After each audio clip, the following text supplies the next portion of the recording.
Hey guys, well today I'm going to do something new for me and probably for a lot of you, but one of my favorite is wild turkey. We were gifted a wild turkey from a hunter that we allowed to hunt on our land, and the hunter was really good. He cleaned it for us. Now he skinned it, he didn't pluck it, which is fine. But I'm going to tell you a few of the differences between a wild turkey and what you're going to find in the grocery store. First of all, these guys are a little bit tougher. And a lot of times the meat on the legs has so many tendons you don't even want to mess with it. Most of the time, the turkeys that you buy in the grocery store have been injected with salt water and probably preservatives and who knows what else. So these guys also, the wild ones are also a bit drier. Trust me, I've had some real flops over the years. The first turkeys I made were so dry it was like eating shoe leather. And so it's taken me a few years. Today I'm going to pressure cook him. So this is going to be a first for me. My favorite way to cook a wild turkey is in an oven bag with whatever seasonings I want, butter, onion, garlic, just load him up. And then I seal him in the oven bag, wrap it in gunny sacks. To y'all in Texas, that's a tote sack. But to the rest of the world, that's a gunny sack. Basically a burlap bag.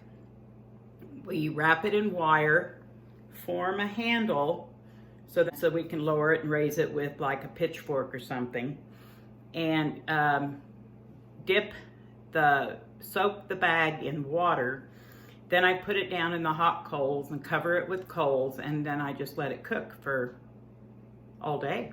I've got the bird, it's clean. I'll show him to you. Now he's not gonna look anything like what you bought in the grocery store.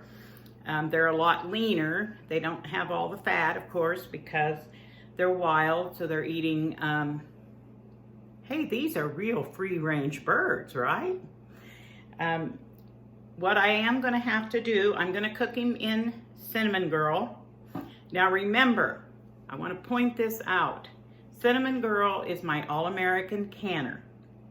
You can pressure cook, you can pressure cook in a canner. You cannot always pressure can in a pressure cooker.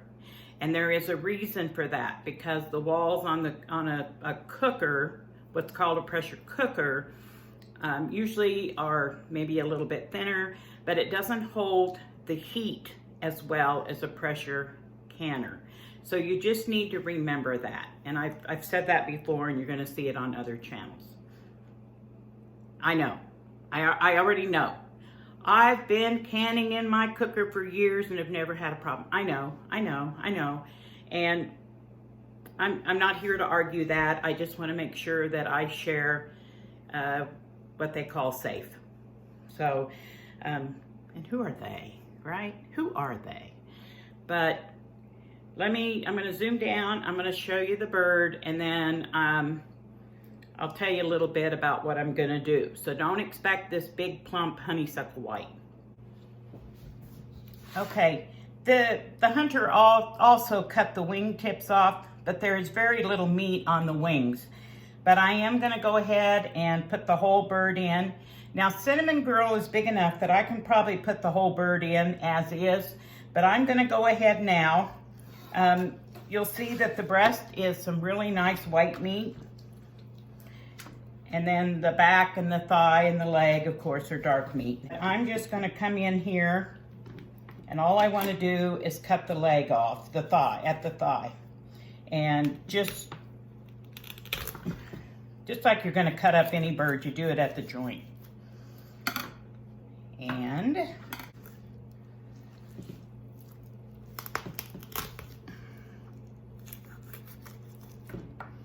so, pretty good sized leg and thigh.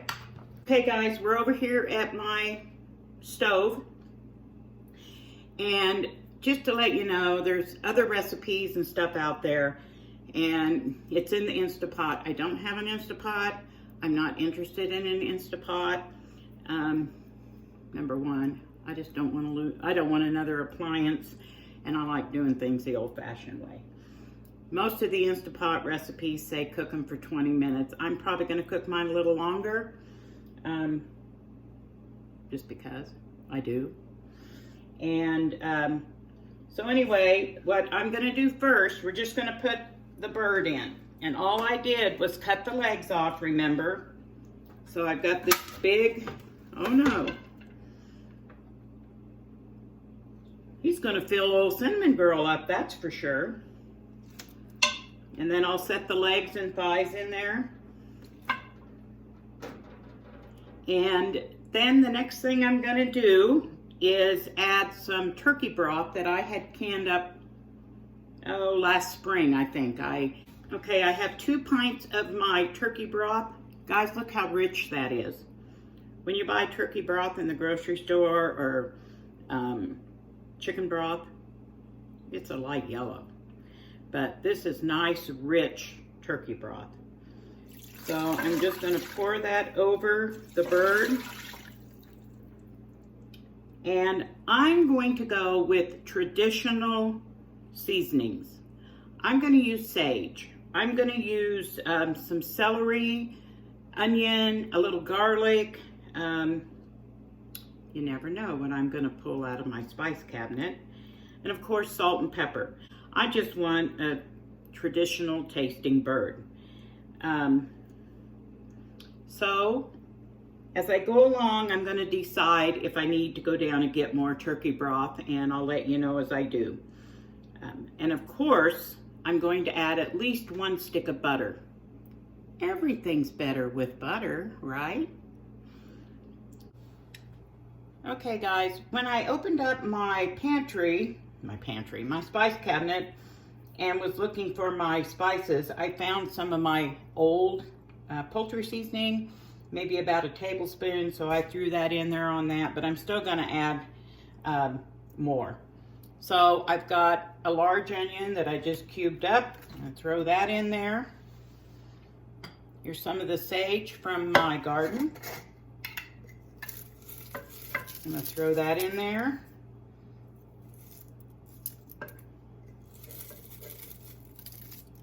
I don't think you can have too much sage, because y'all know I'm into precise measurements. I got some peppercorns here. I'm gonna grab a few more.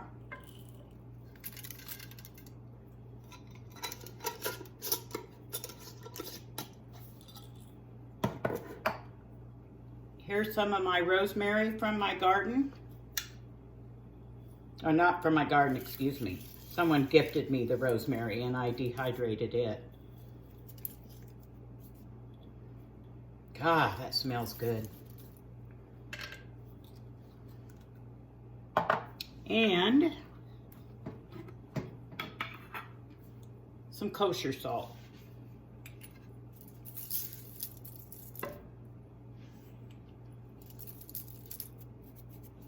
Couple little, whatever you want to call them, of that. So, oh, I forgot the most important thing, the butter. Let me go get it.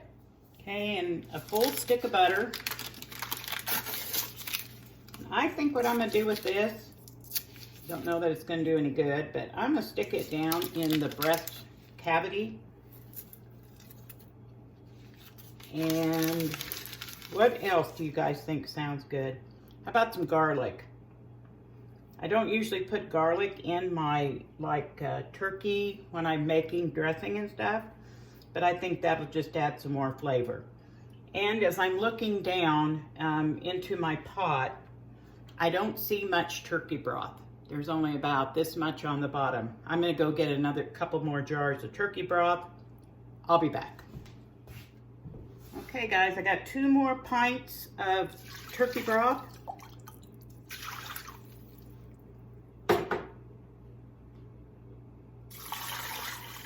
And remember, if you're doing this with a store-bought turkey, which I have done,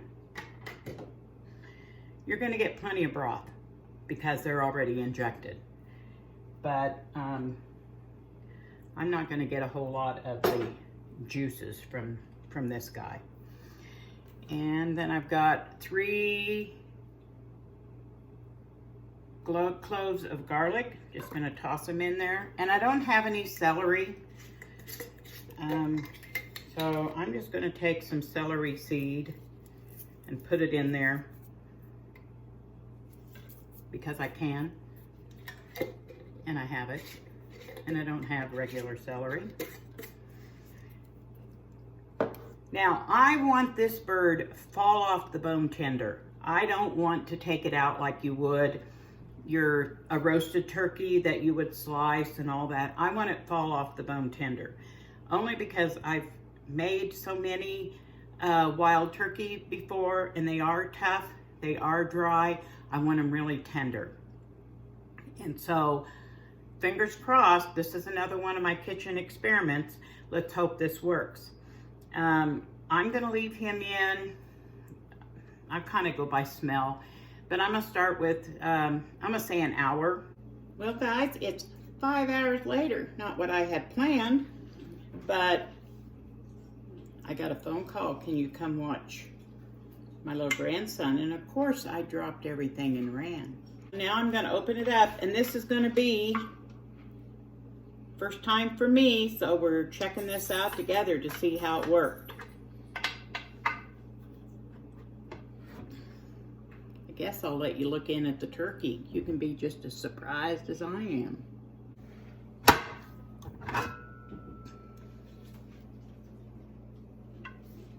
Oh, it literally fell off the bone. Let's see what we got. Oh, beautiful. Oh, and the meat's really tender. There's a piece of the breast meat. Wow. I may start doing wild turkey this way. Give me a minute, I'll take it all out and we'll see what we got. Well guys, I've got one thing to say. I think I'm gonna start doing wild turkey this way. Unbelievable. I've already done one of the legs and the thighs and half of the breast, but it's literally, look how moist it is, and it's just falling off the bone. I ended up pressure cooking it a little over an hour. Got beautiful broth in the bottom of the pressure canner. I really think I may end up making like turkey and noodles and stuff like that. And yeah, I know I'm using my fingers, but oh well. And it's just, boy, I've never had wild turkey do this. This is definitely, but see all the tendons? Well guys, I highly recommend if you're gonna cook wild turkey, pressure cook it. Let's come over here to the breast. Now this is not a honeysuckle white, remember? And actually this turned out to where I could just slice it just like you would any other turkey, and you can see the juices just coming out as I slice it.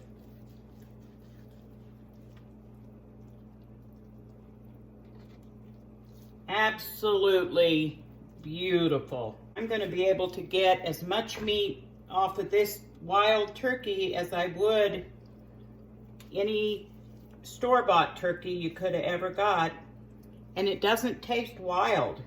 Now it's not, you know, store-bought turkey, like I said, it's been brined, injected, so it's, well, naturally salty, tastes saltier, but this doesn't taste that way. All right, I'm gonna get back to cleaning up this bird, and I've got sweet potatoes from the garden, and supper is gonna be wild turkey and homegrown sweet potatoes. Oh, yum.